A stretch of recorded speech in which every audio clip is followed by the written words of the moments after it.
3, 2. Y'all are live on the intranets. Hi, everybody. Hello. Yeah, Abby disapproves. How do you do? Abby disapproves on what? Sound check? Just everything.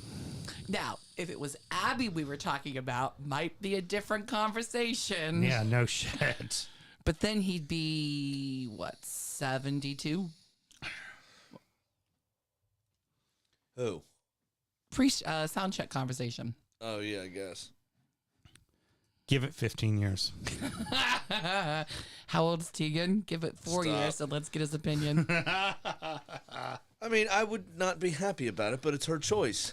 Exactly. And I'm allowed to be disappointed in my child. That's how we teach them things. And besides, your daughter dates nerds. My fossil kit. Yeah. They're going to go find fossils together. My pocket protector. Fossil kit. That's still the cutest thing ever. Oh, I've got 3 pens here. Blue, black, and green. What do you want? Oh, you've got the red. Or you got the one that has all 4 colors. Hold on. You mean this one? It's terrible. Oh, fucking. I actually have that pen that y'all are mocking.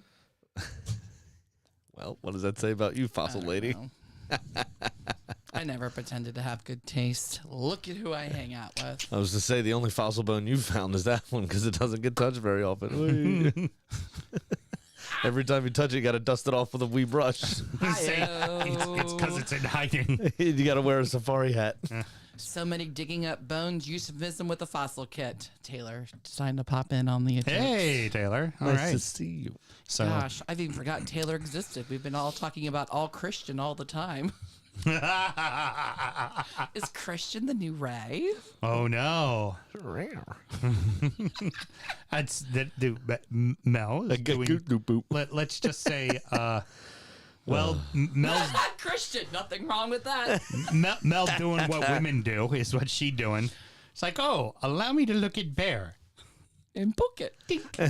Hey there. You want a bump of cocaine. And that's why I think to be a normal person, every 19-year-old should be made to fuck a 53-year-old. just like same life training as working at a restaurant, which is probably where she met him. All right, kids, we ready to start a show here? Right, Mel? There's a fair share of older weird dudes lurking there. You know what? But it's my choice. What am I doing? I'm pressing go. This is Danny from Baltimore, Maryland, representing one of the 6 Wolves fans in Baltimore. You're listening to DU Football Show. The Wolves and Danny had themselves a Saturday. Yeah, but I only count 2 of them, though. That's true. I was following him on Twitter. He went 10-plus hours of good, solid drinking. He kept it up on date for us on Twitter. That's great. So awesome. I was very proud of the man. I got to get the Twitter log. We'll talk about that. All right. Let's start the show. Born in the land of Bowie, Maryland. Bred to be a fan of fucking Everton. Punch you in the eye and drink your rye. Sam Houston. Sam Houston. Arsenal fans have another Sam. Right day, the fucking Gooner Graham. Stump of a lord. Look straight in shorts. Sam Graham, hey. Sam Graham. Fucking United!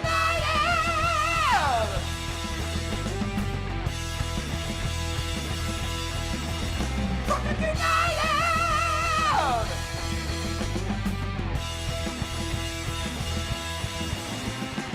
Hello and welcome to the DU Football Show, a completely biased recap of the English Premier League as told by 2 common American schmucks.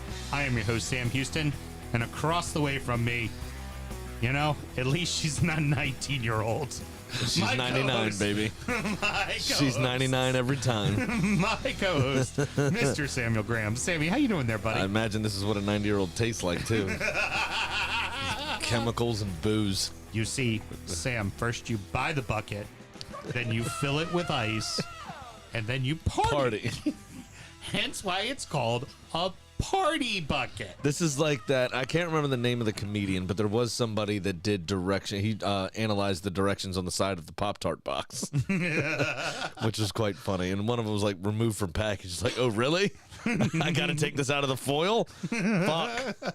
Yeah. Brilliant.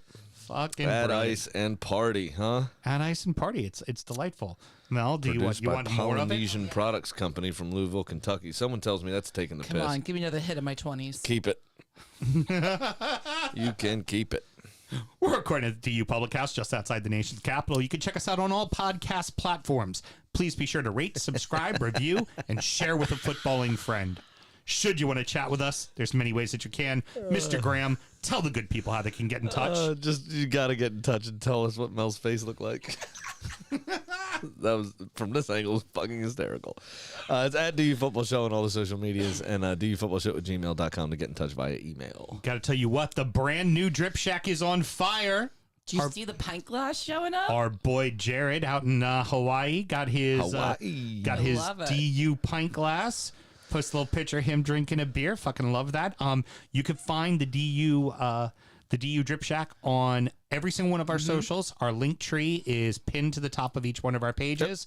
Has every place to go, including our DU Drip Shack. And That's we right. have a great new logo for the show, by the way. A great cartoon graphic Of of us, myself and Graham, and it's really great. You should check it out. I was like, we actually do own the URL, DU Drip Shack, Yeah, motherfucker. because that's how we spend Patreon money. So we're gonna need you to sign up at least 3 friends this week, please. That URL is not cheap. Fucking brilliant. I love it. So yeah, keep buying the stuff, show it around. It's fucking great. It's awesome. I'm actually getting myself together for what I'm buying finally. Okay. We're through the holidays. Everything's now back to normal. Finances are back in order. Right. After having 3 birthdays in 2 weeks. Yeah. It was Then a little couple of expensive. holidays for a lot of people, all that kind of shit. So everything's getting back to normal, and I'm going to be buying myself some stuff. I think a pint glass with y'all's faces on it makes an excellent Valentine's Day gift.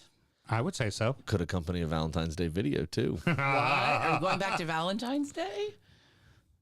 I kind of like it. Okay, we'll do it. We'll go at old school this year. Oh, Christian, you do not know what you are in. Well, no, you sent him. I sent him. Oh, yeah. Well, you know Christian, what? get Or ready what you're in for. we could skip Valentine's Day if you want, and we could just do the weird holidays like we did before. President's Day. President's the last one Day. was pretty great. We got to pick a good one. I figured your holiday video this year would be St. Patrick's Day, since you both have kilts. Ah. My kilt's Scottish, though. Well, he was Scottish. Well, Yeah. so is Houston. So what do you Yeah. want? Well, that's good. Wear kilts. What are we? Never mind. That could be bad. Say we should pick odd holidays. Like, I was gonna say Columbus Day, then I remembered it was Indigenous Peoples Day, then I remembered that's probably racist if we did. Yeah. Yeah, Saying it aloud and backtracking it it was through your bad. head's probably not yeah, the not way a you good should- thing. Because I you was know, thinking about oddball holidays, and I was It's like, oh, let's do recorded- Columbus Day, and I was like, wait a recorded. second, It that's not exists for Columbus Day history. anymore. You understand? Yeah. that, right? Okay. Very good. Sam and myself both work in the wine and spirit industry and both have a deep, passionate love for all things distilled spirits. So as the red-blooded Americans we are, we vow to have a drink in our hand throughout this show and every single show. Mr. Graham, the list rolls on, and before we even get started, before you read about it, big shout out to my girl Jillian, who is one of my counterparts in Texas, and for the company I work for, and she managed to find this bottle when we could not find it anywhere. We will talk about some of the price. She got it for me at SRP. It no go for SRP on the internet anymore. No. In fact, it goes for like 3 times SRP on the internet now. That's right. So the newest edition of the Drip Shack is whiskey that has touched our lips that we've spit back into a 100 ml bottle, and we're selling it for $400 a piece, like those YouTubers that sell their farts or whatever. exactly. Belle So Delphine, who was that girl? I poured this Sold at her sound bath water, check. right? I've yet to take a sip, Me so either. I'm waiting to go. Tell us Gotcha. All about right. it. So this is number 13. This is Fireball Canadian Whiskey. I'm just kidding. This is a real company guy there. Just kidding. For those of you that don't know, I started representing Sazerac today, and everybody's making fun of me for it, including my store owners, because it took me 3 hours to accomplish one store. Yes. Because there's so many SKUs. Anyway, yeah. So now we're back to the list. Anyway, number 13. This is the Mayagakyo peated, 96% by, or I'm sorry, 96 proof, 48% by volume. This SRP is $275, is what it says in the journal or in the Whiskey Advocate. We got it for what, $260? $250. Panel rating was 94. This is a Japanese single malt, and your blurb comes to you. This is Nika, by via the way, right? David Fleming. What? You said Mayako, but it's Nika, right? Nika is the brand. Cool. Yeah, this is their Mayagikyo. Mayagikyo. Very good. Miyagikyo. Mayagikyo. David Fleming brings you the blurb today from Whiskey Advocates Tasting Panel. This is the conventional understanding of Nika's two distilleries, is that Yoichi whiskeys are smoky, while Mayagakyo expressions are light and fruity. Here, Nika disrupts that thinking in a marriage of peat smoke with all that Mayagakyo has to offer. The nose starts with lemon, apricot, and poached pear. As the smoke gently emerges, the palate offers vanilla, caramel, and a layered, subtle peat smoke that is positively ethereal. There's lots more to explore. If Nika hoped to break the mold and venture into new spaces, it has succeeded admirably with this masterpiece. So let's give it a go. Very subtle smoke on the nose, almost nothing really. What you expect from a peated whiskey like a Lafroig or those other examples. It's a big campfire, and there's not that here. By the way, I broke out the Riedels for tonight. Yeah, too. so you know what this reminds me of, honestly. Just on the nose is that Glenfiddich Fire and Cane. Okay. It's sweetness up front, and then you get that nice just hint of smoke on the back.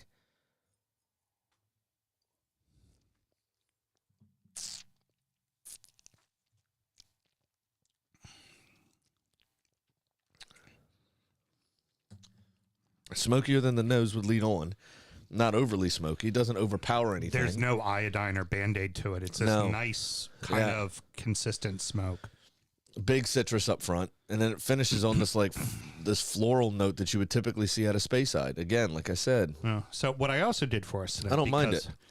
We are drinking a $250 bottle of a $275 bottle of whiskey. I also went ahead and got us some spring water as well. There's two ways. Whenever you see or hear somebody saying adding a touch of water to a single malt, right? There's a couple ways you can do it. First and foremost, always use bottled water. If you use tap water, you introduce the outside allergens or contaminants that could affect the whiskey. Now you can just take like so and pour a drop in, or you can use one of these trusty eyedroppers as well. I'm about to do for Mel. And just throw a couple of drops in there. What you're ultimately looking for is just a little bit of translucent change in the whiskey itself. You'll see the kind of the oils get a little cloudy. Yeah, you'll see the oils start to separate a little bit. And what this will typically do is it'll, quote, open up the whiskey a little bit more. It kind of just dilutes a little bit of the back end heat and just opens up a little bit more of the floral notes. Just allow those flavors to stand out a bit more and get rid of the alcohol heat. Not fully, but it just takes the bite off of it. That is a definite noticeable change. Thank you. Yeah.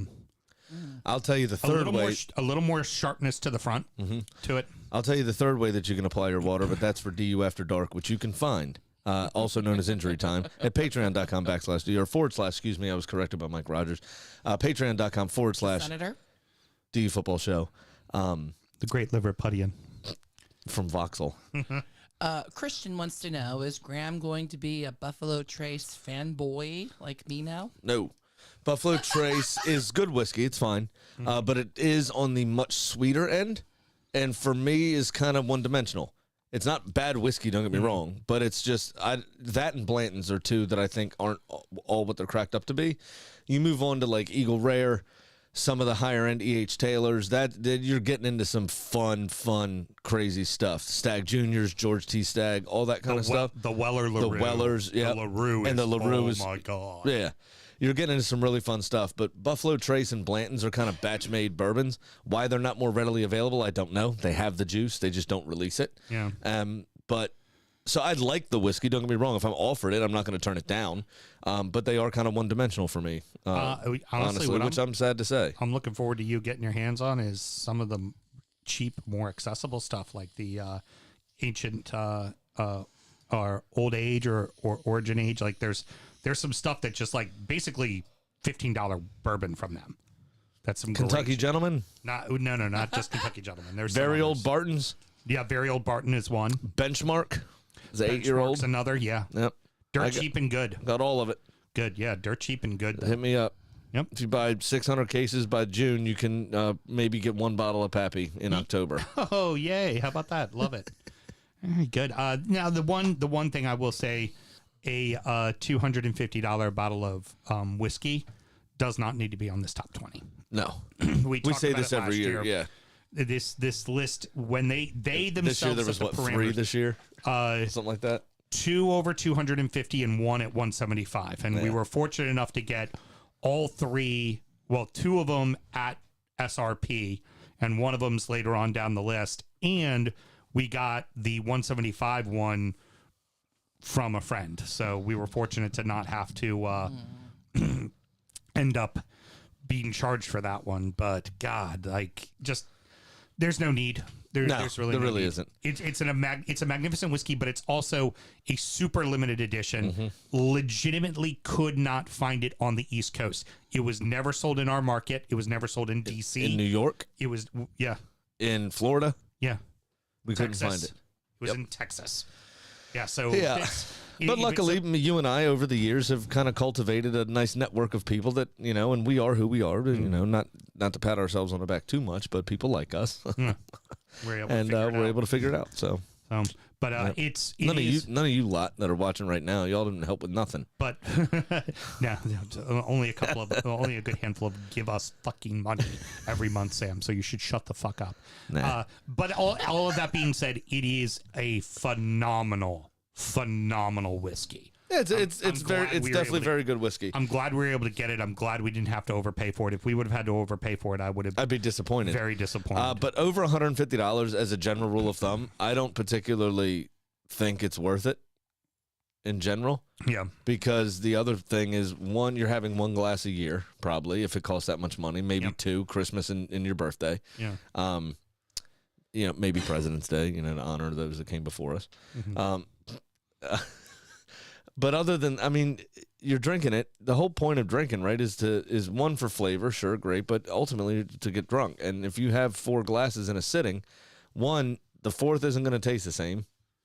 And you just, in 4 glasses of whiskey of a bottle that's this expensive, you spent $85 to get drunk. Yeah. That's why people drink Keystone Ice. It's because they can spend $15 for 30 beers and be pilt. I drink Ice House because it's tasty. Sure you do. What else should we do, Mr. Graham? Always remember to drink responsibly. Let's have a good show, kids. Oh, these aren't Riedels, right? These are Riedels. Oh, these are Riedels? Yeah. Yeah. They Can always tell. Got that nice little ting to them, huh? All right. That doesn't work when I'm holding it. Top 2 clubs. Still doesn't work. Can I go ahead and do the intro for the segment, sir? Sorry, I was trying to do the I know you were. thing. I was just going to make sure. I didn't want to, ruin your time. Okay. Kids, there's a show to do. Put the fucking glasses down. I don't want to talk about this. Top 2 clubs each faced a set of setbacks at away clubs that have caused them headaches over the past few seasons. Everton 1, Arsenal 0, Tottenham 1, Man City 0. All right. Hey, Mel, let me go ahead and grab this and do what I got to do every week. No. Houston. What's that? Houston, you actually didn't lose this week. Oh, you mean I don't have to take the shot of Malort? No. Okay, well, let me go ahead and pour that shot of Malort for Graham right now because I want this taste in his mouth throughout the entire segment. Let's go ahead. That's the cruelest thing, is to follow up that excellent whiskey with that Malort. There you go, Mr. Graham. I put my hair like this so I don't have to look at you during it. It's embarrassing when you watch. The shameful face. So the Dyche era begins at Everton, and honestly, in the first half, outside of the ball that got cleared off the line by Cody, which really wasn't all that tough of a clear away, Everton had far and away the better chances. Saka had one very good chance in the game. I think he may have scraped the outside of the post, but other than that, Arsenal didn't really create much. It was very flat from them. And these are the types of games that we normally have gotten through this season, where in seasons past we didn't. but we haven't won at Goodison Park. I don't know if you know this, since 2017. So it's been 6 years since we've won at that ground. Draws or losses. The last 3 in a row have been losses. Yep. So it's kind of a bogey ground for us. In general, Burnley was a bogey ground, or bogey team rather, for Arsenal. And you put the Goodison Park with Sean Dyche, extra bogey. So there was no way for us to really get through this. I called you on Wednesday, or Thursday when you started to feel ill. And I kind of perked you up a bit with my assessment of it. You're like this game worries me. It's where it's for me. The loss wasn't even on my mind. It was an ugly 1-1 or a 0-0 draw is what I had firmly in my mind. The point being is dropped points, but for Sean Dyche to show up at Everton, and it ended up being a Dwight McNeil corner to a James Tarkowski header that does it in, just smacks of, I don't like you, Merseyside lot. To the point where, in his post-match interview with a radio station, little slip of the tongue, Mikel Arteta said, "We had a really tough time at Burnley today." Did he really? Yeah, he did. Too funny. And think about it. Besides the fact that Sean Dyche is not synonymous with Burnley in general, it sounds like a dig, right? At Arteta's trying to levy at Everton. Yeah. How could it be? Because he was their fucking captain for 8 years or whatever it was. Yeah. And he forgot. Sean Dyche had that profound of an effect that he forgot he was at the club that he played at. And This is fucking ridiculous. It wasn't like the Manchester City draw where, go ahead and enjoy that. Mel, stud. do you want to take a photo? It wasn't like the It has Manchester been a City while. For draw only the second time this season. Yep. where Frank put 11 behind the ball and they just managed to hold on, and it took some big saves and stuff like that. Oh, yeah. Remember that old friend? Have to enjoy it there, buddy. Oh, yeah. That's a good-looking face. There you go. Good job, bud. Proud of you. We might have to change that to a Leicester Cup, by the way. Newcastle's doing well. Oh, that's good. My hair looks really gray there. Jesus. So where this Pro one, hair agenda. it wasn't Everton sitting back and withstanding a ton of pressure, because there would have been a lot more shots than 13 and a lot more shots than 3 on target. This was more of Everton kind of in the middle of the pitch disrupting things, and this really came to 3 fucking people, and I've been waiting to see them do this, and Frank would never do it because Decore somehow fell out of favor. Decore, Onana, and Ghana. Wow. I mean, bossed it, and they just decided you're not going to get to play through Odegaard, and Odegaard's not going to get to create for you. I mean, so much to the point where he had to sub out Odegaard and sub out Partey as well. Partey was obviously because of the injury too, but he needed to sub in a guy like Jorginho just to see if he could get some fucking passes together. Just do something, yeah. Arsenal looked bereft of ideas at times, but Arsenal had chances. You would expect, and it has happened 8-9 times this season. Odegaard to put that one chance away that he skied. Yeah. That Martinelli cut back to him. Yep. And that's happened. It wasn't hitting for Arsenal on Saturday. Couple that with Sean Dyche doing what he does with the team, has a full week to work. You had last weekend, we didn't have a game. Right. So I think a little bit of a lull set in there as well, because there was no competitive football for 10 days while the FA Cup 4th round was happening. And we just lost a little bit of our edge in that time frame, and we just looked flat. It just wasn't great. Like I said, we did create some chances, but they were either not on target or easily saved. I would like to think that. But if I was a betting, and I am a betting man, because of Mikalenko and some of the things that we said, like I bet on Saka to score. Yeah. Because He shaved the outside of the post, but that was it. On a different day, we saw, last week or 2 weeks ago, he hit the post and scored just inside the post. Honestly, what Mikalenko ended up doing, because you could tell it was a mismatch, and you could tell Saka was going to beat him. Mikalenko just started beating up on him. Yeah. Just started beating up on him. What's Sean Dyche? That's the way. If you can't beat him, get in their face. I would like to think Dyche around the 70th minute grabbed good old little Neil Lespe and brought him up next to him and goes, "All right, son, what I need you to do is go out there and there's going to be a big jar of shit in the middle of the field. I need to take this big bowl and need you to stir it. Stir it real fucking good. He was a bit cunty.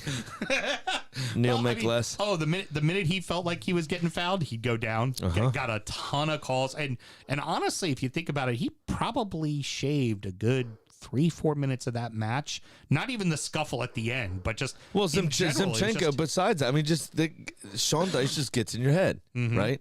His teams just get in your head, and Zinchenko, who's been very, very calm, collected, and professional since he's been at Arsenal, has lifted the mentality. Was caught with his hand in the cookie jar on a make less dive. Yeah. Perhaps Casemiro should have been watching that little scuffle and go, well, we'll talk about that soon. This is how you handle a scuffle. I'd like to see his Pornhub search history. Because Casemiro has to be into some BDSM type shit. Interracial BDSM, because remember it was Casper the Friendly Midfielder, Will Hughes. Daddy choke me. Oh, okay. Anywho, this is really... Interracial stepdaddy choke me. Yeah, exactly. So... Will Hughes is the whitest person in the league. Ultimately, for both sides, it's very safe to say this is one game. Yeah. Okay. And we're going to get to it. You get let off the hook. And for Everton, you're still in 18th place. You're still in the relegation zone. This is one match with the new manager. It's now got to be move on to the derby. Yeah, That's where your brain set and your mindset's got to be. It's let's worry about the next game. Let's worry about getting out of where we are. But also, for once, you didn't lose ground on anybody and actually gained ground on a couple of teams. Yeah. Further distance yourself from Southampton. And jumped over Bournemouth. Right? And then, but you didn't lose ground to Leicester. You didn't lose any ground to Forest. You didn't, the other teams that we think are going to be there. You didn't lose ground to Wolves. Yep. Leeds is now tied with Leeds, us. right, exactly. Leeds firing Jesse Marsh, obviously, this morning as well. We're going to talk about that as well. Yeah. So what you did was you gained some confidence, and you saw some things here that you could build from. But it was a cohesive performance. I mean, the whole team was pulling in the same direction the whole time. That was one of the things we talked about multiple times. What you've lacked is where Frank, it doesn't seem like they knew what they were doing under Frank. Right, and I told you how many times this season what they were doing. How many times have the board is a problem. Yeah. But separately, Frank was not getting the best out of the players. Right. You have a half decent squad. Yeah. But Frank was not doing his job. I was happy as hell, and now for me as a supporter, it's like I'm already onto the derby. That's where my brain is. It's already there because, it was great to get a W, and I loved it, and it's fun to get a piss on you and get one over. But another browse history search probably for Casemiro, and You're just a shit Newcastle. That's it. yeah, exactly. There it was. Chance for City to get it to 2 points, and they fuck it right off. I don't know if De Bruyne pissed him off or if this was a Pep overthinking job. It sounds like a Pep overthinking job from the pregame presser that he said it was purely tactical and that he wanted to line up differently against Tottenham. Purely tactical to bench the best creative midfielder in the world. Yeah, that's. But City also looked bereft of ideas. They looked, even when De Bruyne came on, they were off the pace. I mean, they were slow. They had a majority of the chances. They had a majority of the ball. Spurs actually had more shots on target than City did. They couldn't get Haaland the ball. And Christian Romero What are you doing? No, what are you doing? I mean, he loves it. He absolutely loves it. That first yellow was just 4 or 5 minutes, he went and just absolutely cleaned Haaland out. Yeah. And you can see every time Haaland was going looking for the ball to be played to him, he was looking over his shoulder, like, where's Romero? And now the second one I think was really stupid. Yeah. But he also posted still shots on his story and his Instagram of him being shown both cards and walking off were 3 of the 5 photos. God bless. Were 3 of the 5 photos. So he fully is bought in on what he did was like perfect. He's an underrated shithouse, I think. Oh yeah, and Christian Romero. Also on the other side of the pitch, Royale and Edison Royale and Jack Grealish having themselves a tussle every single time they touch the ball. Yeah. I'm sorry. Yeah. Yeah. No, you're absolutely right. They constantly throwing each other around, constantly fuck with each other. Royal getting more of the big tackles, more of the big stops, and just. But then Romero apparently didn't think he was doing it hard enough and decided to take matters into his own hands. Let me do it harder. I got it. Yeah. Interestingly enough, another search history nugget from Casemiro. I want it harder. I want harder. But we are burying the headline. Harry Kane now passes the great Jimmy Greaves. Never heard of either of them. As the all-time goal scorer. Hey, you've already done some Malort, so stop being so bitter. If this was any other team, he's one of their own. You're right. You would acknowledge the fact that someone became the all-time scorer for their club. He's the all-time scorer for Tottenham Hotspur. Yeah, 267 passing Jimmy Greaves, the late great Jimmy Greaves. 266 goals.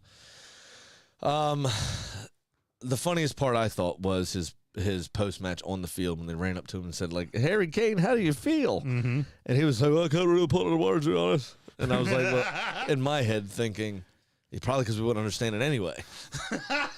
You just don't even want to say it. But yeah, he, well, I mean, well done to the mouth-breathing twat. He did it. He is now Spurs' all-time leading goal scorer, still having no trophies. Now only a point out of fourth place. Yes. And getting back into But Brighton's still hot on their heels. Yep. So it's going to be an interesting top four race because Newcastle seem to be occasionally playing to not lose as opposed to win. Right. They're still having a little bit of difficulty putting the ball in the back of the net. Mm-hmm. So it's going to be interesting to see where they actually finish. They also now have a chance at a trophy for the first time in 28 years or something. With the League Cup. The League Cup. So these next few weeks, are they going to be fully focused on the league, or is it going to be this holding pattern of try not to lose? I mean, Newcastle right now are the epitome of the NFL's prevent defense. Mm-hmm. Just don't give up the big play. Right. You know what I mean? And that's it. They're not really taking the game by the scruff of the neck in any sense. Right, exactly. So Spurs seem to look a little bit better without Conte on the sidelines. Obviously, he was homesick. He had his gallbladder removed. Yep. But apparently FaceTimed Harry Kane after the game to congratulate him. Aw.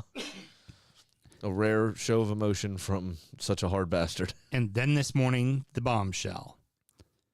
The English Premier League has set down sanctions on, or has not laid down sanctions, but has officially charged, that's what I was looking for, has officially charged Manchester City with violations to the financial fair play rule. Yes. You would imagine Chelsea will be having that conversation soon enough as well. But you have to turn your books in at the end of the year, and they have forensic accountants that go through everything, and they see if you're found in breach of the rules, and City obviously are. So we'll see what happens. We kind of all know how it goes, though. It could be up to and including expulsion from the league. Mm-hmm. Which won't happen. That won't happen. It could be a points deduction. Which won't happen. That won't happen. Because they want, and UEFA also want City in the Champions League. They want these things to happen. They need their cash cows. Mm-hmm. And typically try not to piss off oil-rich states when you're a Western country. So City will be there or thereabouts again this season without, regardless of what these sanctions are. Mm-hmm. I imagine because Champions League had a chance to suspend them for violation, and they didn't. And they did not. Correct. I think they gave them a $40 million fine. No, it was because it was a $20 million fine for trying to do the Super League, because that we're going to teach them. 21 million, yeah, I think, for all 6 clubs. Yeah, we're going to teach them a lesson. That was the FA's thing. But apparently, what I found interesting in this is the language was a little bit different. And there was a little caveat in towards the end of the statement from the Premier League that said that they will not have the opportunity to appeal this to the Court for Arbitration of Sport, which is interesting. So when they do their rulings and they lay down their sanctions, it's final. It's final. They cannot appeal it. Say there is a 5-point deduction. A lot of times they'll have a stay because they'll appeal it to the Court for Arbitration of Sport, and they take 6 months or whatever it is to go through it. Season's over. They can deal with a 5-point deduction next season. If it's upheld, fine, no problem. But they can't do that appeal. So whatever penalty comes down will probably be instantaneous. They could do something like they did to Derby or Reading, whoever it was last season, where the points deduction got postponed to the following season. Right. We'll see what happens. I don't know, but I don't imagine there's going to be a point deduction. Always you can never say never, obviously, but there's a 99.9 chance there's no expulsion and there's no points deduction. It'll be a massive fine and probably a transfer window ban. Ultimately, what it boils down to for City, though, because they don't have a very loyal fan base in general. We make fun of them all the time for having mostly corporate fans and everything else. Checkbook FC. What happens with a transfer ban? Does Pep Guardiola stay and tarnish his legacy of being a winning coach because he can't bring in any new players or fresh ideas? Or does he fuck off? Because without being able to spend all of that oil money, who's going there? They're going to fall back into the regular rotation of big European club coaches, and we've already seen people like Ancelotti, like some of them are a little bit past their prime. And some of them will get a song out of the team for a season or two, but it's not going to be anything No, but then you sustainable. end up changing the manager every time. I mean, It's still dreary Manchester. You still have, I mean, the wage package is what's going to draw players, but now with this financial fair play breach, you're going to be looked at harder.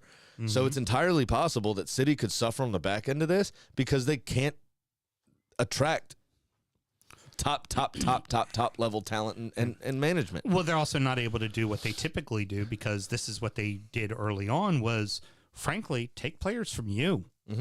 Like you saw them do that with Nasri being the best. Nasri, Colo Torre, a few of them, yeah. And then Chelsea Gail did Clichy. it too. Chelsea did it too with Fabregas, and so it's Manchester United did it with the striker Van Persie. Yeah, Persie, yeah, like it just that kind of stuff. It happens quite a bit, and City did it with Adebayor too. Yeah, so it's not gonna. I don't think that's gonna. I just don't see it happening, to be honest with you. I don't either, but like I said, the ultimate ramifications that could snowball from a transfer ban for a year or 3 windows or whatever, that could be what's actually detrimental to City. Right. Now, for me, I find that not a damn thing's going to happen. There'll be a $100 million fine. Maybe there'll be a year transfer ban, maybe. And there will be a brief statement that says this matter has been put to rest, move on, nothing to see here. Yeah, more than likely, yes. It's If just this- like a rich person getting accused with a crime here in this country. If this was Leeds, if this was Villa, if this was Wolverhampton, if this was West Ham, if this was an old storied club that's been in the Premier League, that's got this kind of history to it, right? They'd get the same $100 million fine. They'd get the same transfer ban. They'd also get a 15-point points deduction. There'd be a giant press conference about it with the Premier League standing up there going, look at us saving football. Because they would never dare do that to a single one of the top 6 sides because piss off one of those top 6 sides enough and somebody like City will go, you know what? We don't have really close ties to the English Premier League. Hey, Juventus. Hey, Madrid, Barca. You guys still interested in doing that Super League thing? Let's fucking talk about that. And all 6 of those teams, and this is, your team has done it right. You have done your books correctly. Liverpool does their books correctly. Tottenham does their books correctly. Manchester Correctly, United, I don't know about, but they do Manchester their books. United is so fucking rich. I mean, they have everyone in China owns a Manchester United jersey. They're never going to be found for fault of financial fair play because they just have that. They literally have that much money. That's the other piece of the City argument that I'm saying. They're not even the biggest club in their own town. Precisely. That's the other piece of it, right? Is Manchester United, if they finish in 10th, can still attract talent because of who they are. But clubs like Chelsea and City act, and they are not bringing in that kind of money.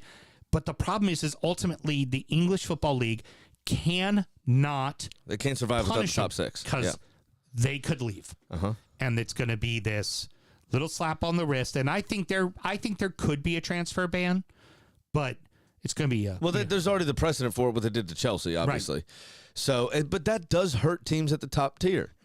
Yeah, we saw it with De Bruyne is 31 now, and he's kind of being a dick and being acting kind of petty and everything else. If they can't bring in somebody to replace him, they could fall out of Champions League. Right. They could. I mean, ultimately, it won't mean anything for them because they're backed by a state, right? So it'll be fine. But for a team like that, if Pep goes, I think they could fall in some hard times and finish mid-table 3-4 seasons in a row. Right. It could happen. But the money's there to rebound and go right. Of course, back in. yeah. No, You know, of course, so yeah. Nothing really and again, changes. as you say. But that's we all over the world. in every country and everything else, it happens in Russia, it happens in England, the government, everybody is beholden to these rich cunts that control everything. And that's where we stand with these guys. So good news, Graham. What's going to end up happening, this is going to fire up City. They're now going to make their famous charge. They're going to go on and win the league. And at the end of the season, you, much like Liverpool, are going to be bitching and moaning about how if they should have gotten a points deduction and you should be the real title holders. But the truth of the matter will be is both of you lost the league at Goodison Park.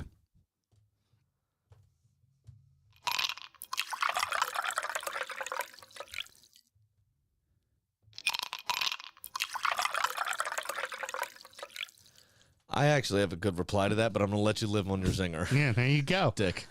You're quite welcome. Love you too, Graham. A couple of big results for other relegation battling sides this weekend, along with Everton. Wolverhampton 3. By the way, they beat Arsenal 1-0, Sam. Wolverhampton 3, Liverpool 0, even though Klopp will tell you what? I am going to do it. Okay? I am going to do it. This, if we do win the title, this will be the third time White Hart Lane has played a part in that. All right, good. Thanks, boys. West Ham 1, Newcastle 1. Liverpool's woes at the back continue. Oh, yeah. Quick, and here's the worst part about that own goal, and I feel like I'm being an apologist for Liverpool. It's like the most unhabitable thing. A ball coming back in that hits off the back of his leg that goes the other direction. Off his trail leg, hits the inside of his thigh, behind the other leg, into the far corner. It was so strange. If he doesn't attempt to tackle that, you'd be mad at him. Right. If he doesn't attempt to block it. Allison, just being a former keeper, I know I would be sitting there just looking at that one going in, going, seriously, the fuck? The actual fuck? God damn, man. We just started the fucking game. For a full win, and Mel and I'll share it. Heard. And the other thing, and then, they give up a quick goal right after that to fucking Dawson. And the woes just fucking continue. It just seems to be getting worse and worse. This was the game I thought Liverpool could win. Get a little rebound, get a little pep in their step. And Wolves came to fucking play, dude. Yeah, they did. I did feel bad for Adama Traore, who was trying to look like not Happy Gilmore. What's his name? Waterboy. Mm-hmm. Remember when he made that Bobby play? Boucher. Yeah, Bobby Boucher. Because Bobby Boucher when I played the foosball. He slap hands when he was standing in the end zone. Adama went over to try to slap hands with Ruben Neves, and he just wasn't happy. He was like, yeah, but I scored the goal. I'm good. Thank you. Get away. This is my moment. But yeah, the winner of the day is Wolves' social media team. Did you see what they did? No. Please go. They had two screenshots side by side. One was the post-match comments of one Mr. Jurgen Klopp that said that he doesn't count the third goal because that was the only time the whole half they crossed the halfway line. Right. So Wolves looked like a magazine cover, had Neves ruining a chance like this, right? Hands on head, like, oh, fuck, like that. Mm-hmm. And it had Wolves 2-0, and it listed the goal scorers underneath of it, and then Neves crossed out.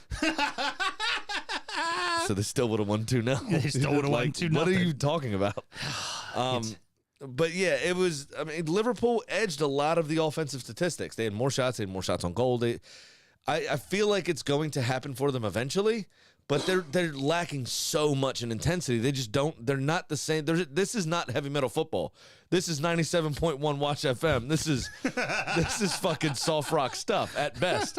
I mean, this particular game, you might as well have flipped on the fucking Jazz channel.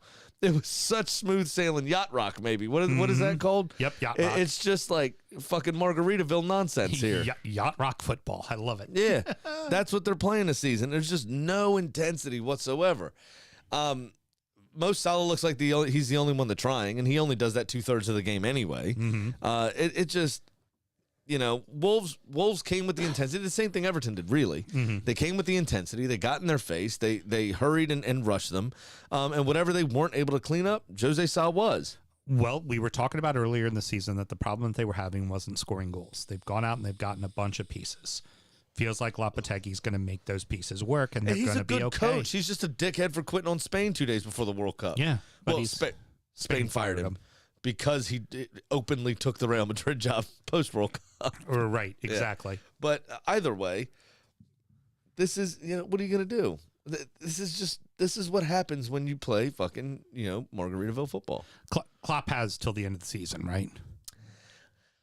I would think so. I think he may have beyond that. Who are you going to trust Thomas Tuchel to do a rebuild? I mean, look what he did at Chelsea. When they won something at Chelsea was the season he inherited a squad. This team also doesn't need a full rebuild. If everybody's healthy, their entire midfield needs to be changed. Their entire midfield needs to be changed. They do need defensive reinforcements, and Nunez is a bust, in my opinion. Okay, I think they could still get something out of Nunez. But I think Diogo Jota's injury is more important than anybody made out to be. Oh, huge. And I also think that Firmino not playing as much is more important than anybody Diaz as well. Made it out to be. Missing Diaz. Diaz's injury was bad because he looked a like-for-like Mane replacement. Played at that high intensity, just tried shit, and most of the time it came off because he's a good player. Nunez tries shit, and you go, what are you doing?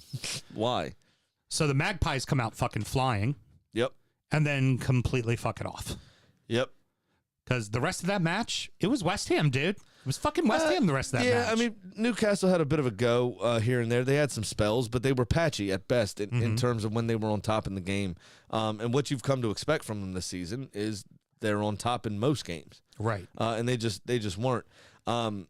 With Newcastle scoring very early, it could have been a very different story, except for VAR saw to that and ruined former Arsenal player Joe Willock's day. And ruled his goal out for offsides. My fantasy team appreciates that because my opponent had Willock. 45 seconds later, though, Callum Wilson ensured they actually did take the lead. Very composed finish, I thought, from him. Finishing on the run on his weaker foot. Paqueta, though, just over 10 minutes before halftime, leveled. And then there were tons of shots and crosses throughout the rest of the game, but both defenses dealt with everything. And all in all, there only ended up being 3 total shots on target. Yeah. So it was organized from both sides. It was a great defensive display again from Newcastle, limiting West Ham to only 1 goal. Because you're right, they did have a few more opportunities in Newcastle, I'd say. But the West Ham defense did well to block every cross that was put in. It did well to block shots before they were even a threat.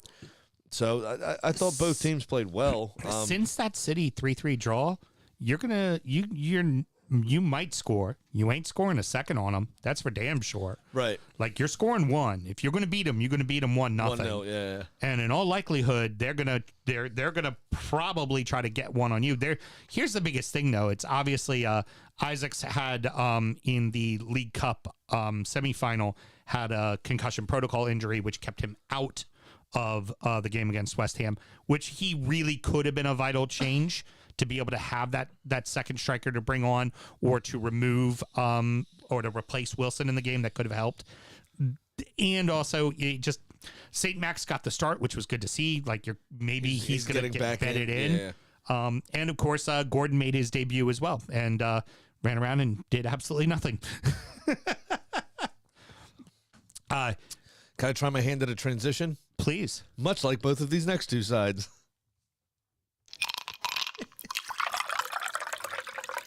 Well, really, it's 12 sides, Sam, but we'll go ahead and give you that transition. I'll give you that one. Well, rounding out the rest of the league, and so that happened. We have Chelsea 0, Fulham 0, Leicester 4, Villa 2, Brentford 3, Southampton 0, Brighton 1, Bournemouth 0, Man U 2, Crystal Palace 1, Nottingham Forest 1, Leeds 0.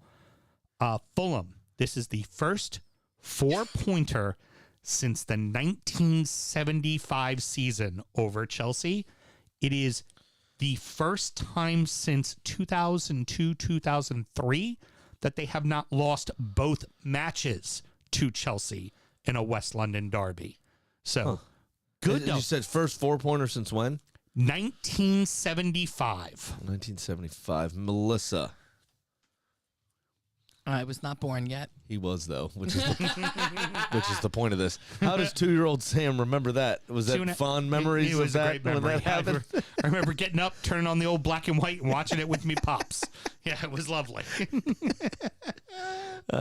ate a meat pie. Yeah, had a meat pie. It was lovely. Yeah, had a cup of tea. DiCaprio there serving you said meat pie. Did you have a choice in the matter? I'm confused. No, he was out with my aunt. She was 19 at the time. Oh, brilliant. That also happens to be from Israel, strangely enough. Brilliant. You know Those what? Jokes and more. Sound check. Patreon.com/Do You know what? Show. another West London derby, and another West London derby that did not disappoint. Fulham played tough and resolute. Oh, yeah. Chelsea Despite the possession difference, Yeah. I mean, Fulham had equal amount of chances. You know, I think they were down 1 in shots on target, but actually outshot Chelsea overall. They forced their £108 million signing in Mudryk, or £104 million signing in Mudryk off at halftime, just because of tactics, because he was playing like shit. The funniest meme I saw was Chelsea really spent $104 million on the girl from Bend It Like Beckham, which was enjoyable because they have That- Keira they have the Knightley. same haircut. That Yeah. meme gets a lot It's of play. so funny. Yes, it does. It is so funny. Because he looks exactly like her. Right, and then Enzo Fernandez, look, he had one decent effort, but other than that, I didn't think it was a particularly encouraging debut from him after the latest $108 million that they threw out into the ether. Yeah.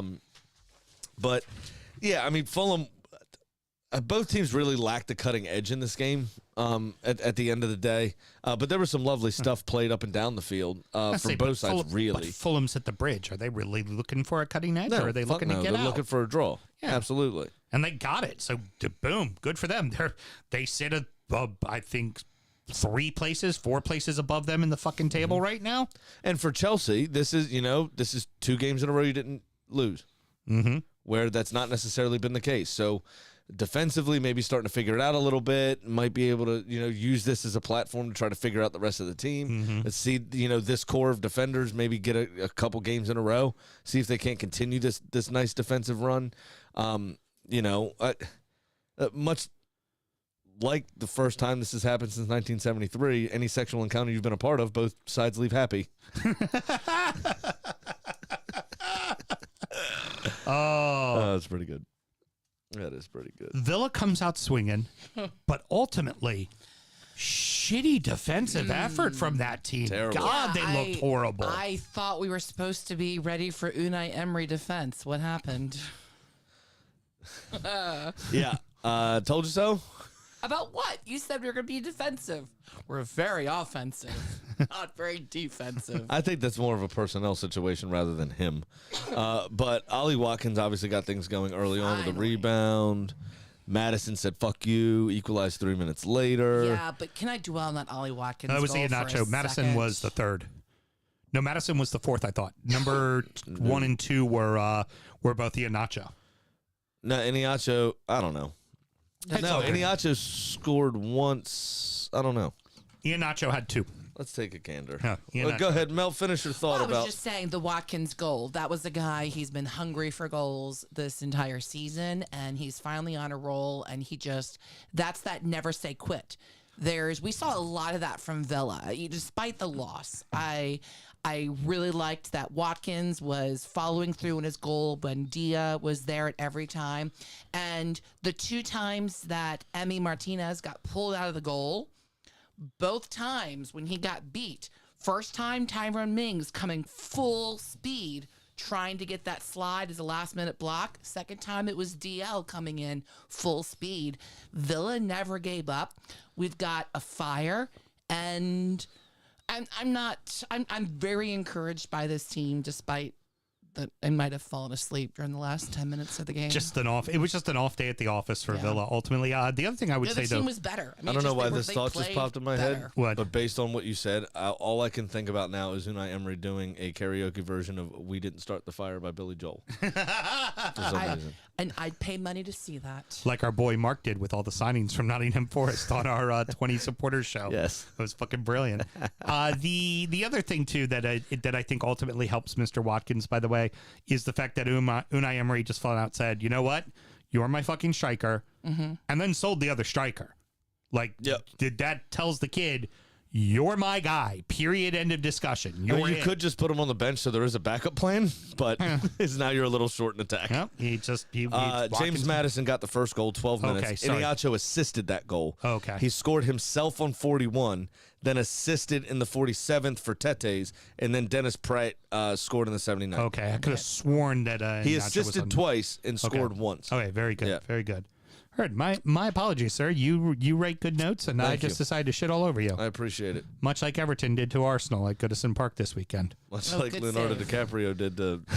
Fuck it, never mind. Casemiro. Let's get out of Casemiro's Actually, probably I do Marilyn have Manson, a isn't it? new meme coming very soon.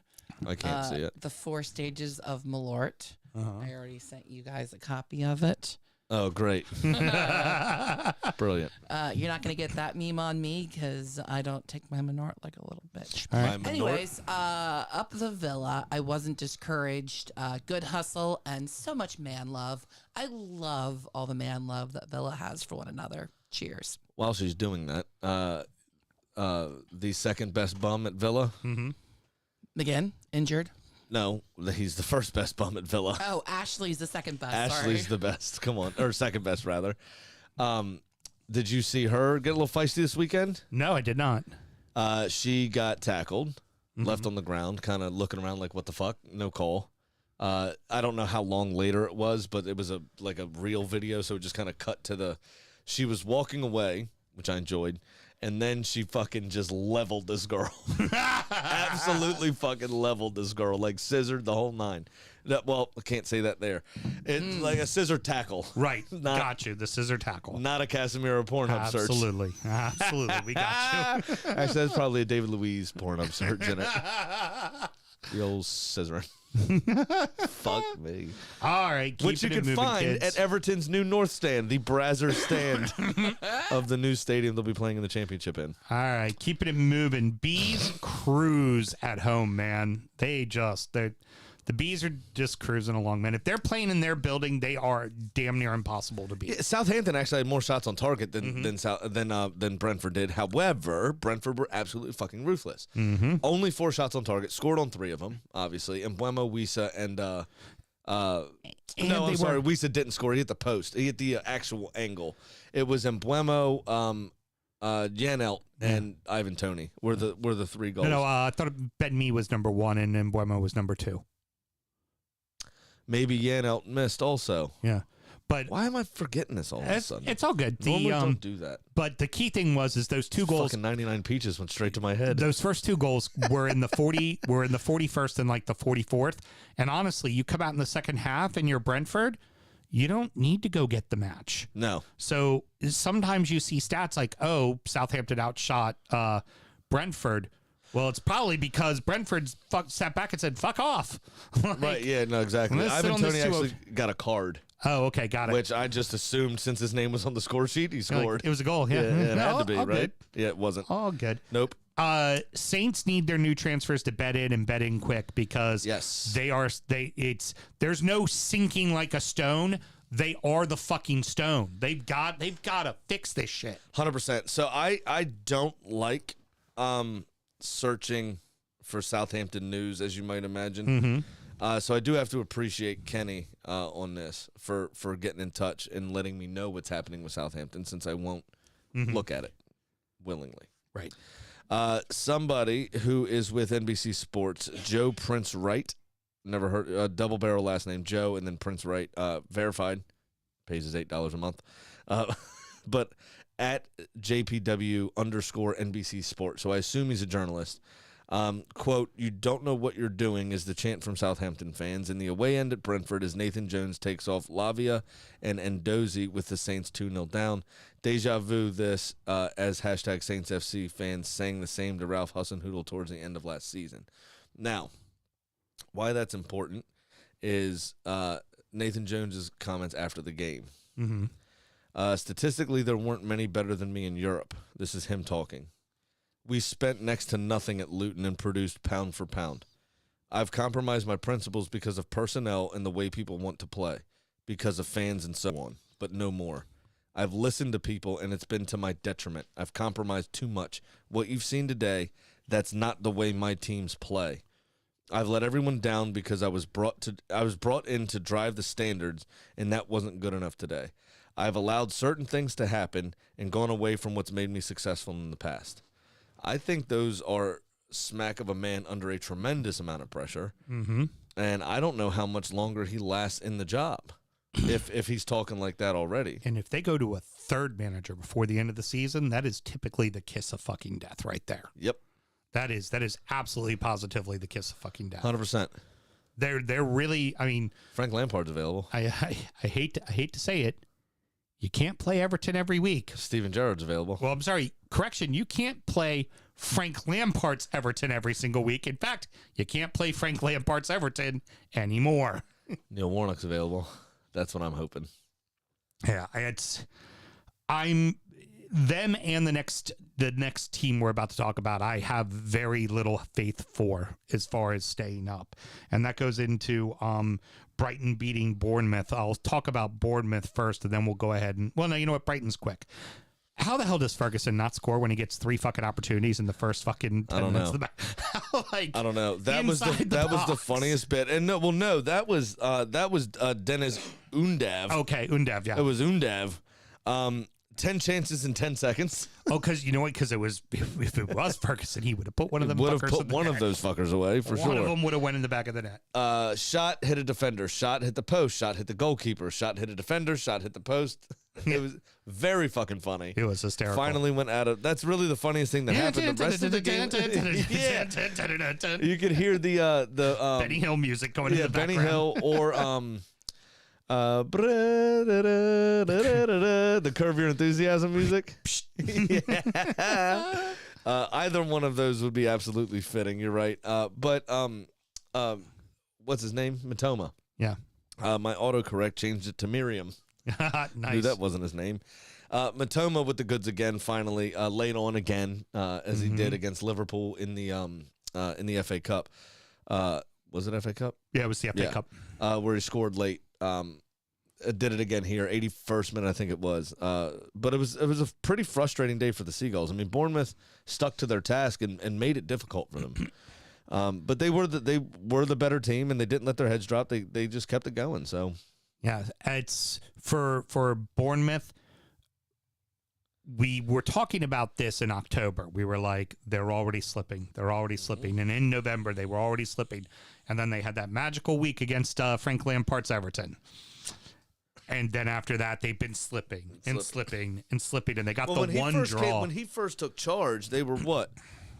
No losses in 6 or something? Yeah. They had like 3 wins, 2 draws or something like that? Or 3 wins, 3 draws? He was brought on so early, though, too. Yep. Yeah, Parker was out quick. Very quick.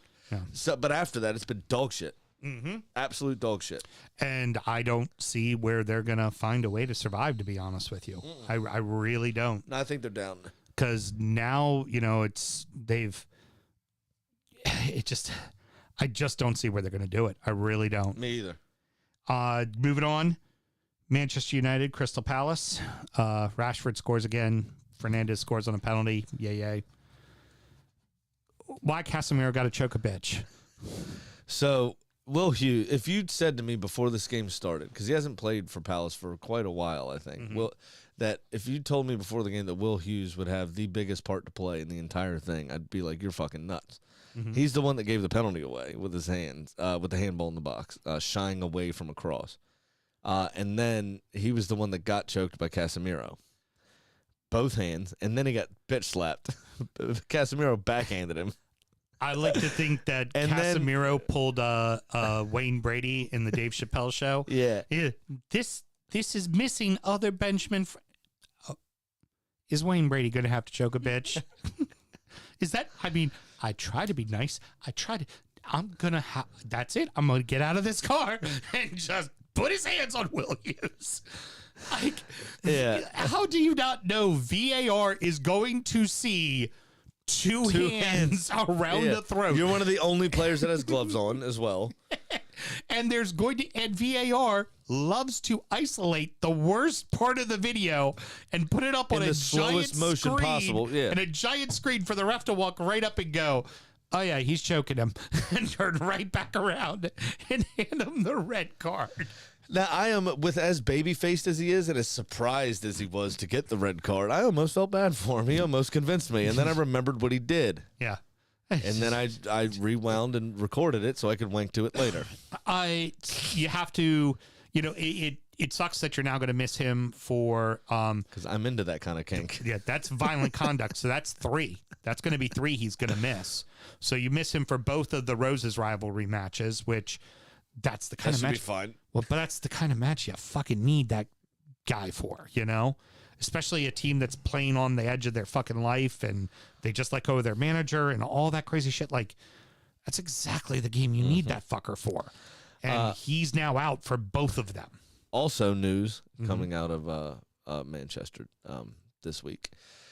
Our good friend, not good friend, actually not even a friend, Mason Greenwood. Charges were dropped. Right. Manchester United is now conducting an internal investigation to decide whether or not to reinstate his contract. Okay. Very They still good. have not decided whether or not to do it. Yeah. It's good that they're doing it independently because I don't want to get too deep into it, but the charges were dropped because there was a reconciliation. There was, correct, a few character witnesses and the primary witness decided to back out of testifying, So supposedly. And that is between two adults, but I think we can all read and base our own opinions from it, which everyone can have their own opinions. I do think that it is good that the club, as this is a contracted player, I think they're a private entity. I do think they have the right to look at that. And if they feel that all of this has been unbecoming, Detrimental to their brand, blah, blah, blah, blah, they blah. need to release him from his contract, I think it's perfectly fair. 100%. The other thing, though, that I will say about this, there's a couple of things at play here. Given the nature of what he was alleged to have done, and given the factual evidence of what we saw on Saturday, is Casemiro potentially a very bad influence? You're fucking wrong. That's wrong. Is that we should take a look at that and maybe keep those two apart, is all I'm saying. So Forest hasn't lost at home since September, dude. They have not lost at home since September. Well, they did have a month off in there. Yeah, but they That's just elongate. That's like the World War and Portsmouth claiming they held the FA Cup for 4 years. Right. But that's because it wasn't played. But they figured out a way. They figured out a way to win at home again. Yes. 1-0. Brennan Johnson goal. They've now signed after the transfer window, I believe, 467 new players to their roster now. At least, yes. That's fucking insanity. And at the end of all of that, this morning reported that Jesse Marsch has been let go by Leeds. Yes. They haven't won since November, and they've only won twice all season. Yeah. Or, well, twice since August, the end of August, rather. How did Keylor Navas end up at Forest? Does anyone know? Just did. From PSG to Forest. Did anybody think that he knew who Forest were? He had no idea who the fuck Not Forest a clue, is. right? When he turns up, stadium's full. He's like, oh, great, brilliant, look at this. And played his ass off, too. Couple of great saves in that game from Keylor Navas, the old CONCACAF captain. is historically one of the greatest keepers of all time. I mean, he's incredible. But Pascal Jesus. Struijk had a bad day at the office. yes, he did. Early yellow, which put him on the rocks, and then a half-hearted clearance is the one that Gibbs White put the free kick in, little half-hearted header, and Brennan Johnson with that volley was fucking gorgeous, gorgeous goal there. That was pretty much it. Yeah. Leeds wasted a ton of chances. That's why I just kind of painted over that because it's just time to talk about I didn't Jesse. see them improving under Jesse anymore. Yeah, They that's had the that problem. They had that bit where they're defensively they look more organized and they were better. I'd argue no. That kind of fell by the wayside again. And It then was- they you know what, also it was weren't scoring better- goals. It was better defense than Bielsa, but it was still horrific defense. But it was also worse attack. yeah. It Because just they didn't score as many goals they did under Bielsa. And part of that was a Bamford injury. However, it's just, I mean, that's part of what killed Bielsa, too, was the Bamford injury. He's starting to get a tune out of Rodrigo, but he's now out for 2 months after ankle surgery. Well, and you also couple that with, let's face it, they lost two of their best players. Yeah. Over the transfer window. Yep. That's definitely going to have an effect on Of you. course. How annoyed would you be if you were not Tyler Adams, the other one, Weston What- McKennie? yeah. How annoyed would you be? Oh, I'm going to go play for an American. This is going to be great. 48 hours later, he gets fired. Yeah. Yeah. It was more like a week, but they only had one game. What? That's funny. I legitimately start to fear for Leeds now. Yep. I really do. I Same. think Who are they going to get? Yeah, it's right. And it's not that they don't have the talent to be there. I think they do.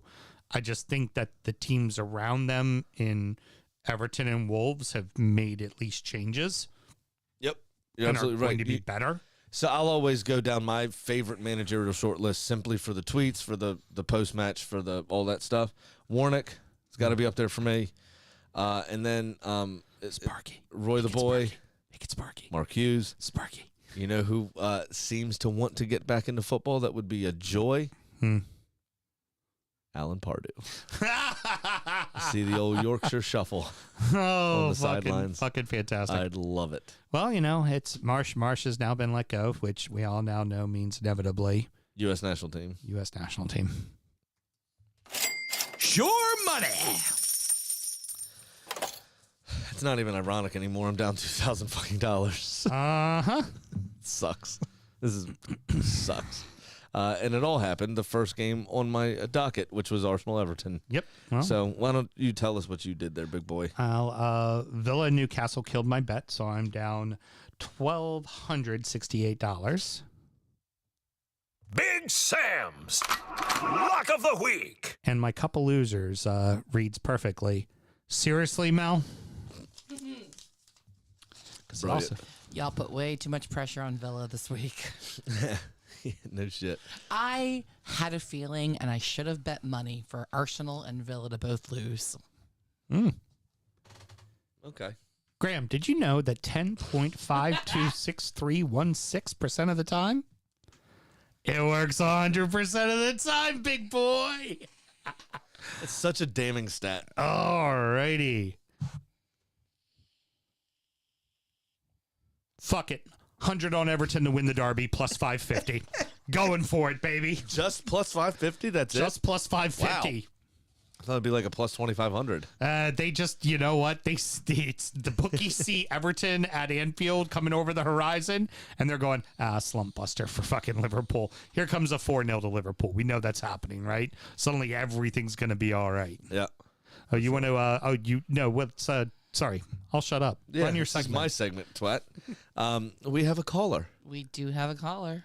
And now, it's time for our degenerate gambling friend Pat's Pick of the Week. Hey, buddy. Hey, how's it going? Oh, it's going pretty good. How are you? I can't complain. There you go. How was, you haven't had your first day not carrying around Fireball?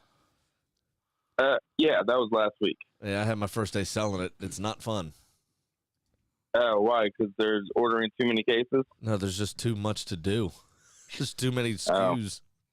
It's hard. Oh, yeah, man. You have like 10 different 50 mils alone, I and they know. order multiple of them. Multiple Trust me. types of them, yeah. It's crazy. Yeah. It All was right. literally the emptiest my truck has ever looked on my Thursday route I bet. last week. Yeah. Yeah. Yeah. That's Great. tough. It's all right, I guess. I don't know. All right, great. So what do you got go? How'd you do last week? I personally, my bet didn't do good, but like the outcome, me losing was well worth it because I picked a draw in the Everton Arsenal, and Arsenal just ended up shitting the bed, and Everton beat them. So That's fine. That's weird. That hasn't been brought up much tonight. No, not at all. Hasn't been brought up at all. You're very neighborly of your Tottenham to help us out. yeah, well, and then that was the other one. I had Man City over Tottenham, and Tottenham ended up. So even if I would have won the first 3 legs of my parlay, I still would have been happy with losing the last leg. So Right. yeah. So I'm down 12.01, I believe, because I still owe you $1. He's still ahead of me. Damn So it. collectively, wait a second. Collectively, we are down 4,400 and change, Yeah. Yeah. and we've all got $100 at risk. And the Doesn't the and chicken chicken's- like bring us up a little bit? No, the chicken's at 500. Yeah, the chicken's Oh, on shit. her own shit. She's beating us. Yeah, but still losing. It's all that is omega 3s. Mm-hmm. That's right. All right. So what do you got this week, there, bub? This week I'm actually gonna, I don't know, hopefully win. Got a 2-game parlay, and hopefully it hits. I mean, it's not outrageous or anything. So I'm gonna go with Chelsea over West Ham and Tottenham over Leicester. And I can, just anytime I say that team, it's just gonna be a fucking shit show. All right, So, Tottenham over Worcestershire, No, Middle no. Earth. Got it. Tottenham. Tottenham. Tottenham over Worcester sauce. Got it. Leicester. Leicester. That's all it is. It looks like Leicester, but it's Leicester. it's like Leicester, Leicester. Leicester to Leicester. Yes. It's the same name as your All right. bookie. Don't confuse that with Leonardo DiCaprio. Apparently, some people in Mel's feminist group are. Yeah. You know. Bad. Yeah, so that pays off just $370 on a $100 bet. But I'll hopefully make some money to blow it on the Super Bowl. Very There you good. go. Perfect. So, Oh, you what guys do you think? got anything going? Real quick, I wanted to get your opinion on this, just briefly, real fast. What was your opinion of the Pro Bowl being a flag football game? I did not watch it, but it's fine. I mean, it's always kind of been a flag football game, anyways. Nobody really ever hits it. But I do love Sean how Sean Taylor's replay of taking the punter out always circulates during the Pro Bowl. Yeah, of course. But this was just so bad. Most of them were in bucket hats with glasses. Like, it just did not matter. No. At all. Oh, really? Yeah, I didn't watch it. I watched a little bit of the NHL All-Star game, Which and is that's also terrible. stupid, in my opinion. Yeah, They weren't exactly. they weren't even skating fast. No. Yeah, it was a pretty bad weekend for All-Star events. Good for Todd Bowley. Yeah. All right, man. Well, thanks a lot. Really appreciate it as always. All right. See you next week. All right. Talk to you next week. I'll see you. I'll talk to you. All right. Bye All now. right. Bye. Bye now. Okay. Pat's brilliant. I love that. I did that pause on purpose. You know that, right? All right, okay, let's go. Let him go. Yeah. Yeah. All right. So got beat by the little inchworm that could is my cup of losers. There you go. So I have a 4-game parlay starting with Wednesday's match. Manchester United to beat Leeds, managerless Leeds. Brighton to win El Gatwico over Crystal Palace. Arsenal over Brentford. And Wolves over Southampton.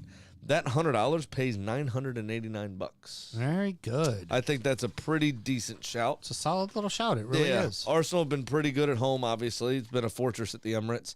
Now, Brentford are rolling, so that really is the toss-up here. Brentford doesn't play well on the road, though. They've had a tough time on the road.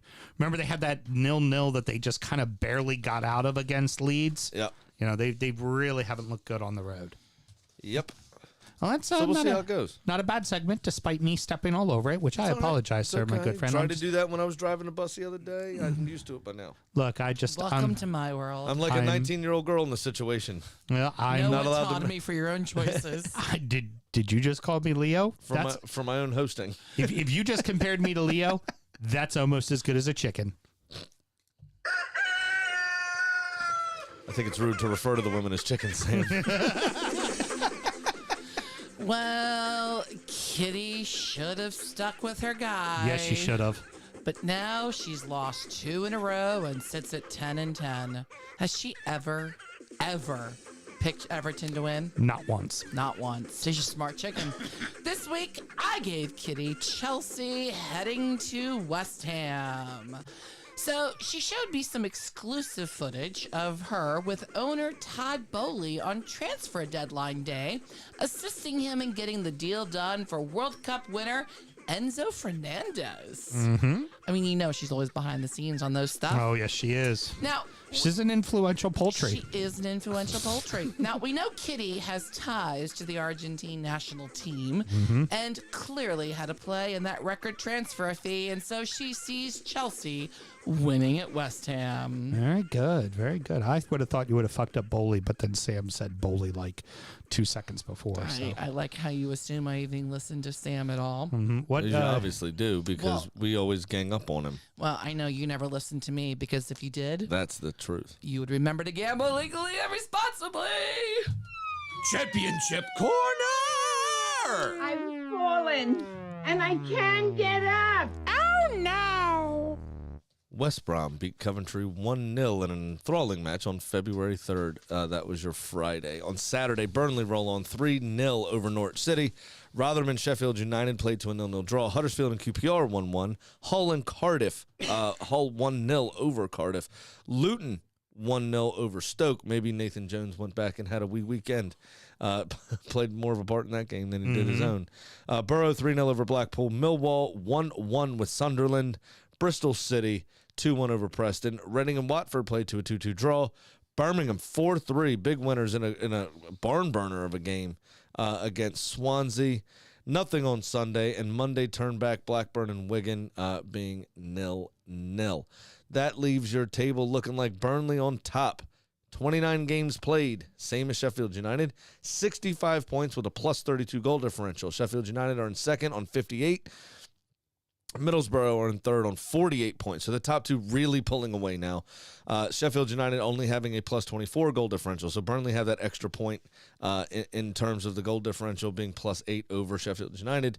Middlesbrough plus 12 goal differential on 48. Luton in fourth on 48 points, but only 29 games played, where Middlesbrough has played 30 on plus 8. Watford on 45 points plus 3, but 30 games played, so they could have a further Luton and Middlesbrough, just Luton, sorry, could have a further 3-point lead on them should they win. West Brom up to 6th on 44 points with a plus 9.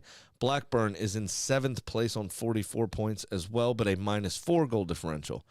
Millwall in 8th on 43, Sunderland in 9th on 42, Norwich in 10th on 42, Preston North End on 40 and 11th, and Hull City is in 12th place on 40 points as well. Both of those two teams have negative goal differentials, where the three in front of them, Millwall, Sunderland, and Norwich, all have a positive one.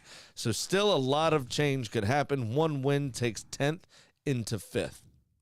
Very good. So getting kind of jumbled up as usual in the championship. The top two really are pulling well and clear away. Yeah, they are here. Your bottom half of the table is going to turn back. Wigan being at the foot of the table on 26 points in 29 games. The two teams in front of them, sadly enough, have a game in hand on them, and that's Blackpool on 26 points. They also have a 7 better goal differential than Wigan at minus 15, where Wigan's is minus 22. Huddersfield is at minus 10 goal differential on 27 points in 22nd place. Cardiff finds himself right in the thick of it on 29 points, but 30 games played. So the two teams behind them have 2 games in hand on them, and they have a worse goal differential at a minus 12 than the 22nd place team, Huddersfield Town. Rotherham not out of it yet. Also, they're on 29 games on 32 points. So again, those two clubs in the relegation zone have the game in hand and can put some pressure on them. Stoke in 19th on 33 and Birmingham in 18th on 35. They seem to be out of it, but they're still not out of it completely. Wild scenes down in the championship. It's going to be a fun end of the season for these last 4,348 games. Excellent. Well, it's going to wrap it up, boys and girls. Sammy, any parting words? It's a lot to get through that, isn't it? Yeah, it is. No, I don't really have anything, I don't think. Not anything too terribly crazy. No, nothing really wild happened. Despite the jokes and everything, I'm bitterly disappointed about the Mason Greenwood situation. It's not really for me to judge. It's them and their relationship. They got to do what they got to do. But Nike has released a statement. Okay. They stand by their decision. He is not a Nike athlete. Good. Huh. That's nice. Hopefully Manchester United do the same, because there's no place for that. It is absolute garbage. She has to make her own choices. That's fair enough. And if that's the choice she wants to make, that's the choice she wants to make. So it is going to be what it's going to be. You can't win every fight, but there's other ways to punish somebody that is such a piece of shit. And you hope that the young man maybe learns like Ray Rice did, who, Ray Rice got the book thrown at him. And ever since, Ray Rice has been a proponent for, again, being against domestic abuse, going out, working with people and talking about his story and trying to make people better from it. And that's what you hope ultimately comes from a very horrible situation. Yeah, still young enough that he can do that. But until he does that, the jury's out. Jury's out until he decides to be in the court of public opinion. He's a very bad person, and he has to change that himself. And you change that through your actions and what you do and how you treat people. 100%. So we'll see what happens there. But other than that, there wasn't really much craziness that went on this week in the world. So there you go. All right, everybody. Next up is Injury Time, where we're going to talk about the beers we were drinking. We're going to check in on our adopted clubs, and we're going to go ahead and talk about previewing the next week's action. Yep. Should somebody want to find it, how do they go about doing it, Mr. Graham? For the last time today, it is patreon.com/DU Football Show. Sign up to the $5 tier. You get both of our extra shows at Soundcheck and Injury Time, also known as DU After Dark. And that's all the extra content we got for you, really. There's some other fun stuff that comes along with it, like a President's Day video, which is coming up very soon. Mm-hmm. Might reenact the... I still have the wigs. Sweet. Yep. Yeah, so there could be some fun stuff going on. It's always something happening. Join the closed group on Facebook. That is free to join. But Drunkard United FC on Facebook, that's where most of the hashtag bans happen. And a lot of the dank meme sharing is a lot of fun. So get involved. Till next week, everybody. Good night.